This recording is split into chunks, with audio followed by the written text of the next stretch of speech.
Su dramma, io personalmente l'ho vivido proprio in modo drammatico, che su poco mi è arrivato a questa contonata di domo. Ma questo poco male quando si tratta di solo una persona. Sul fatto è che questo fuoco,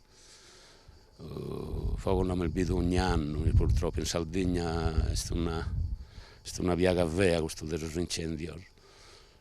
che non si comprende bene, che lì uno un'area da che sia diventando quasi un'industria questa del fuoco, speriamo che non. Però per quanto riguarda quest'ultimo fuoco dell'anno passato, abbiamo stato tante cose che non hanno funzionato bene, e la prima di tutto, siamo noi, siamo stotta la gente, ma di tutto, che la Sardegna invece della trattare come era trattata, ahimè la siamo sono pago